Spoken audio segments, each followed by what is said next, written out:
사무엘상 26장 21절에서 25절까지 한 절씩 교도하시겠습니다. 하나님의 말씀입니다. 사울이 이르되 내가 범죄하였도다. 내 아들 다윗아 돌아오라. 내가 오늘 내 생명을 귀하게 여겼은즉 내가 다시는 너를 해하려 하지 아니하리라. 내가 어리석은 일을 하였으니 대단히 잘못되었도다 하는지라. 다윗이 대답하여 이르되 왕은 창을 보소서. 소년을 보내어 가져가게 하소서. 여호와께서 사람에게 그의 공의와 신실을 따라 갚으시리니 이는 여호와께서 오늘 왕을 내 손에 넘기셨으되 나는 손을 들어 여호와의 기름 부음을 받은 자 치기를 원하지 아니하였음이니이다. 오늘 왕의 생명을 내가 중히 여긴 것 같이 내 생명을 여호와께서 중히 여기셔서 모든 환난에서 나를 구하여 내시기를 바라나이다. 다 같이 사울이 다윗에게 이르되 내 아들 다윗아 내게 복이 있으리로다. 내가 큰 일을 행하겠고 반드시 승리를 얻으리라 하니라. 다윗은 자기 길로 가고 사울은 자기 곳으로 돌아가니라. 아멘. 여러분 이 장 앞에 24장을 보시면 다윗은 자신과 함께하는 사람들과 그 엔게디 광야 굴 속에 숨게 됩니다. 오늘 내용과 좀 연결이 돼서 말씀을 드립니다. 때마침 절묘하게 사울이 이 다윗을 쫓다가 볼일을 보기 위해서 굴로 들어옵니다. 굴 깊은 곳에 다윗의 일행들이 있었기 때문에 알지 못합니다. 그것을 알게 된 일행들은 다윗에게 죽일 기회다라고 말하지만 다윗은 기름 부음 받은 자를 함부로 할 수 없다 하면서 사울의 겉옷만 뱁니다. 그리고 나중에 사울에게 벤 옷자락을 보여주면서 자신의 이 선함과 정직함 또 억울함을 신원합니다. 사울은 자신에게 선대하는 바로 이 다윗의 마음과 자신의 목숨을 살려준 바로 다윗의 이 선함에 감동하여 다윗을 축복하며 돌아가지요. 이것이 첫 번째 다윗이 사울의 목숨을 살려준 사건입니다. 그리고 오늘 본문 26장 앞부분에는 이 10지역의 10사람이 기브아에 와서 사울에게 다윗이 10광야 하길라 산에 숨어 있다라고 알려줍니다. 이제 사울은 10광야로 와서 다윗을 포위한 채 진을 치고 있습니다. 이제 다윗은 지금 아주 위기 가운데 있죠.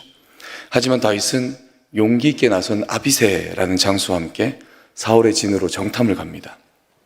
8절에 이런 말씀이 있습니다. 아비새가 다윗에게 이르되 하나님이 오늘 당신의 원수를 당신의 손에 넘기셨나이다 합니다. 무슨 말이냐 하면 정탐을 가니 사울과 진영 사람들이 모두 깊이 잠들어 있는 것입니다.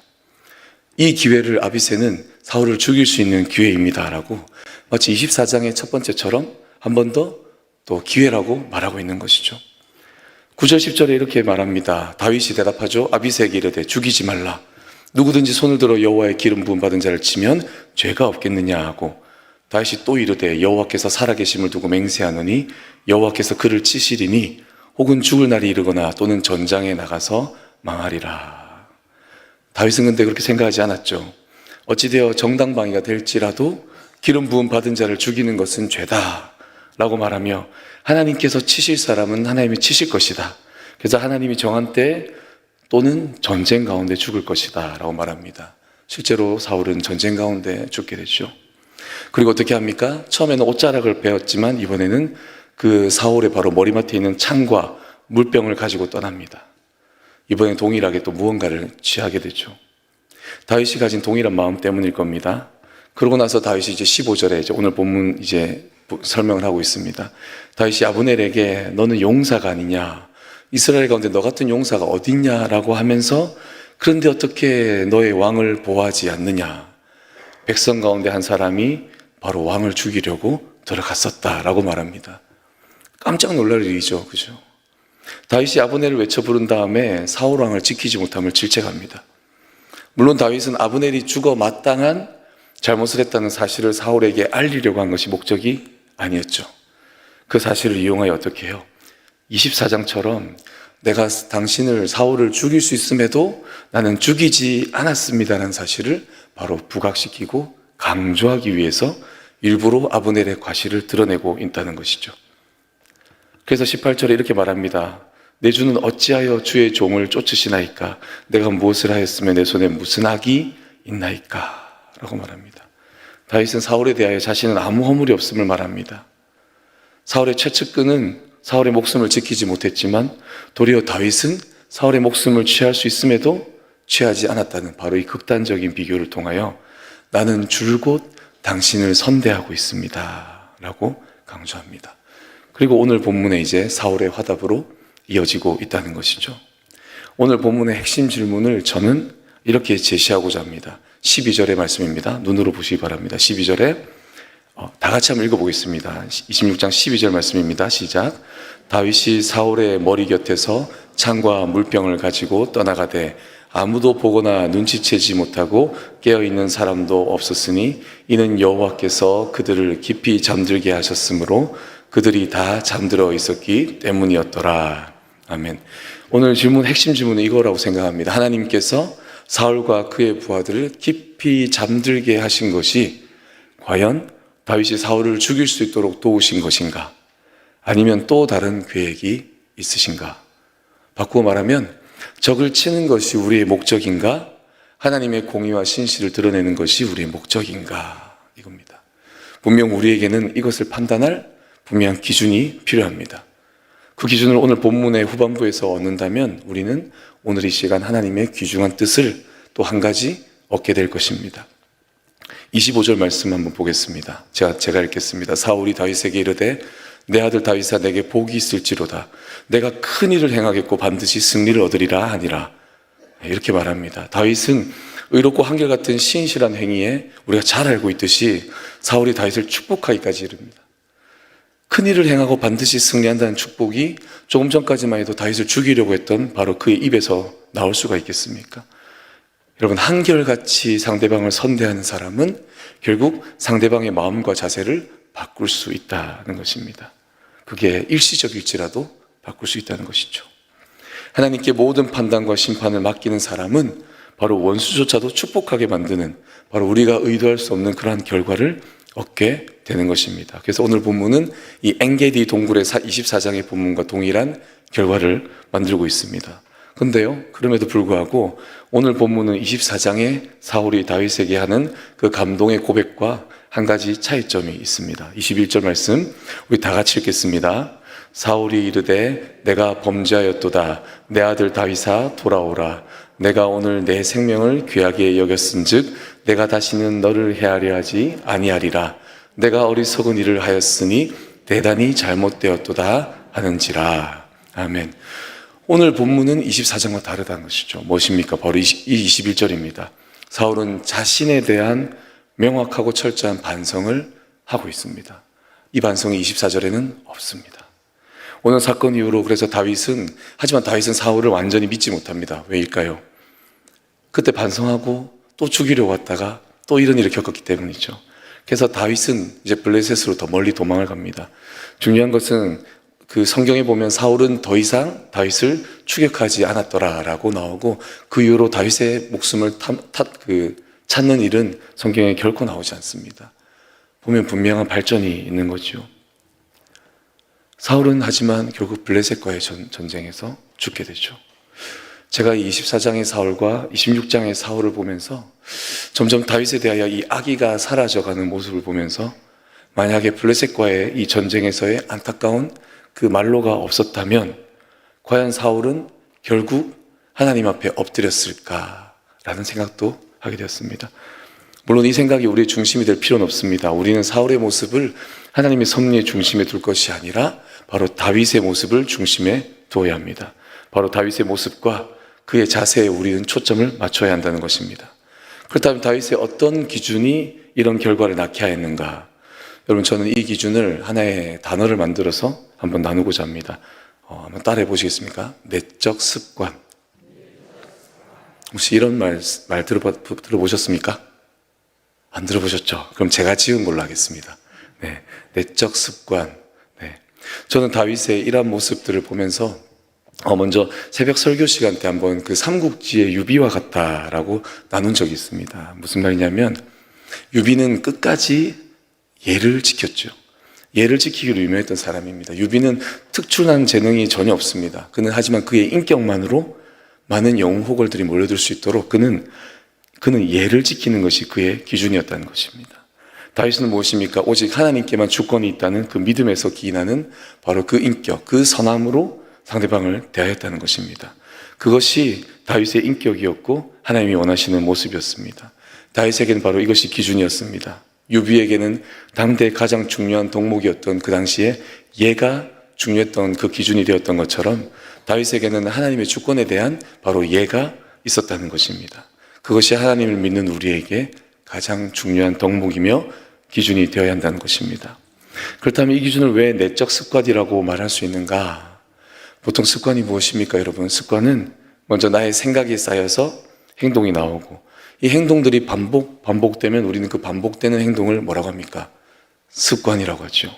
그래서 이 습관이 쌓여있는 이 습관이라고 부를 때 이 습관이 우리의 생각으로 기인한다는 것은 당연한 일입니다. 이 습관 중에 어떤 습관입니까? 바로 나의 그 자세, 내적인 나의 마음의 자세가 습관화되어 있는 것을 저는 한번 내적 습관이라고 한번 단어를 지어 본 것입니다. 이런 습관은 이제 좋은 생각에서 나오는 좋은 습관도 있겠지만 안 좋은 생각에서 나오는 안 좋은 습관도 당연히 있습니다. 다윗이 가진 하나님께 주권을 두는 믿음 또는 하나님께 주권을 두고자 하는 이 의지는 바로 이 예는 다윗이 자신의 인생에서 반복적으로 추구하며 쌓아왔던 바로 그의 내적 습관이었던 것입니다. 즉 자신의 내면을 구성하는 바로 내적 습관이라는 것이죠. 그래서 저는 여러분에게 이 내적 습관을 이루어야 한다라고 나누고 싶은 것입니다. 습관이란 단어 사용한 이유를 이제 좀 아실 거라 믿습니다. 한결같이 동일한 내면의 기준, 그 내면의 기준을 우리도 하나씩 만들어내야 한다는 것이죠. 그 기준은 바로 모든 주권은 하나님께 있다고 믿는 바로 마음가짐이 돼야 된다는 것입니다. 자, 23절 말씀, 23절 다 같이 한번 읽겠습니다. 여호와께서 사람에게 그의 공의와 신실을 따라 갚으시리니 이는 여호와께서 손을 들어 여호와의 기름 부음을 받은 자 치기를 원하지 아니하였음이니이다. 아멘. 하나님께서 이 다윗이 사울에게 보여준 그 공의와 신실을 따라서 갚으신다는 것을 다윗은 믿고 있었기 때문에 오늘 하나님께서 사울 일당을 깊이 재웠음에도 그 기회가 오늘 첫 질문이었죠. 사울을 죽이는 것이 최선이 아니라 죽이지 않는 것을 보임으로 다윗 자신의 내면에 무엇입니까? 하나님으로부터 기인한 공의와 신실을 드러내는 것. 이게 바로 목적이고 최선이라는 것입니다. 오늘 질문에 대한 답을 우리는 이렇게 가져가야 할 것입니다. 자, 근데 오늘 시편 말씀을 하나 나누면서 좀 더 깊이 들어가고자 합니다. 시편 54편 1절, 4절, 5절 말씀입니다. 여러분 좀 찾기 힘드실 수 있으니까 제가 읽어보겠습니다. 시편 54편 1절, 4절, 5절입니다. 하나님이여 주의 이름으로 나를 구원하시고 주의 힘으로 나를 변호하소서. 하나님은 나를 돕는 이시며 주께서는 내 생명을 붙들어 주시는 이시니이다. 주께서는 내 원수에게 악으로 갚으시리니 주의 성실하심으로 그들을 멸하소서. 이 일부분을 읽었습니다.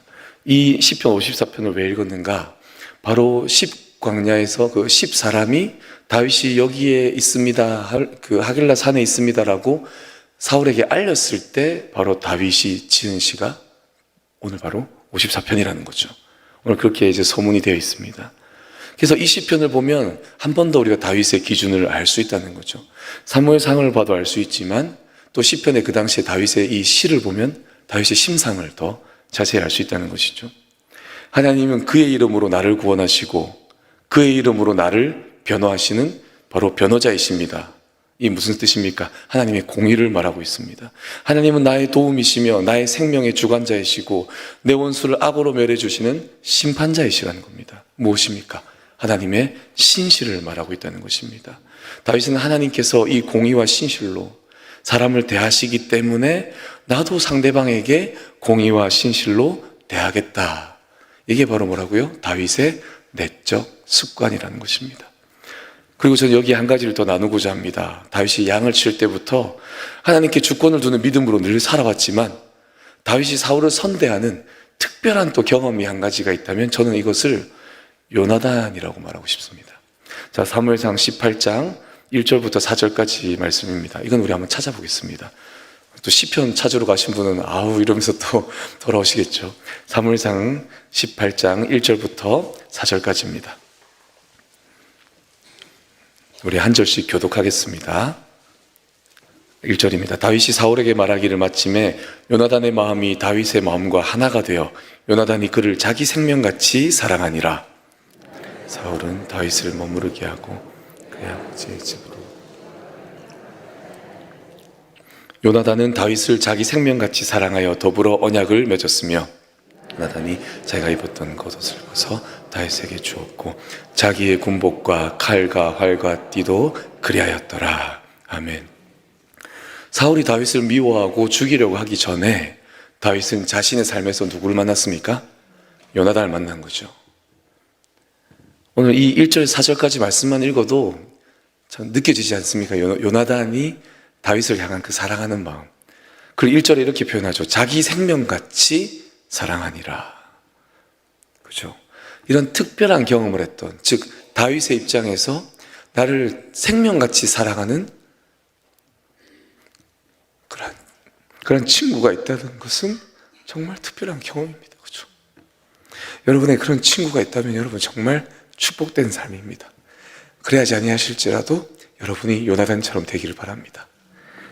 그래서 분명히 이 요나단의 사랑이 분명 작용하였을 것입니다. 여러분, 우리에게는 이 요나단의 이상의, 그 이상의 생명 같은 사랑의 특별한 만남이 있지 않습니까? 제가 말하지 않아도 여러분 무엇인지 알지 않습니까? 바로 우리 주님 그리스도께서 자기 생명을 버리시고 완전한 사랑을 우리에게 이미 주셨지 않습니까? 지금도 주고 계시고 앞으로도 주실 그 사랑, 끝까지 사랑하시는 완전한 사랑, 그 우리를 먼저 선대하시는, 자격 없는 우리를 선대하시는 그 선대한 그 사랑으로 어떻게 해요? 다윗이 요나단을 생각하면 사울을 선대할 수밖에 없듯이, 아니 그러하지 아니할지라도 하나님이 공의와 신실로 자신을 살게 했던 것을 그가 감사함으로 그도 그렇게 반응했던 것처럼, 그에게 그러한 마음이 있는 것처럼 우리도 다른 이웃을 선대할 수밖에 없다는 것입니다. 바로 다윗에게는 이러한 내적 습관이 잡혀 있습니다.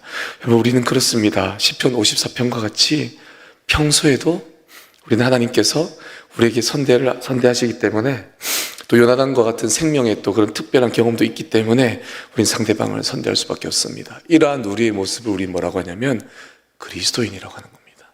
믿으십니까? 그러면 우리는 하나님 앞에서 우리가 얼마나 이 다윗과 같은 순전한 믿음을 보일 수 있는가, 이걸 날마다 고민하고 묵상해야 합니다. 나는 좋은 기회가 찾아올 때마다, 이런 기회가 찾아올 때마다 나의 유익을 취할 것인가, 아니면 그럼에도 다윗처럼 한결같이 도리어 나의 유익을 취하지 아니함으로 하나님의 공의와 신실함, 내 안에 있는 공의와 신실함을 드러낼 것인가? 나는 다윗처럼 내적 습관을 자리 잡고 있는가? 하나님의 주권이란 분명한 기준이, 하나님의 주권을 향한 나의 그 예가 내적 습관으로 자리 잡고 있는가? 여러분, 우리는 우리의 인생을 그 기준을 따라서 여러분 하나님이 기뻐하시는 가장 좋은 길을 택하시기를, 오늘도 작은 다윗과 같이 살아가시기를 주님의 이름으로 소망합니다.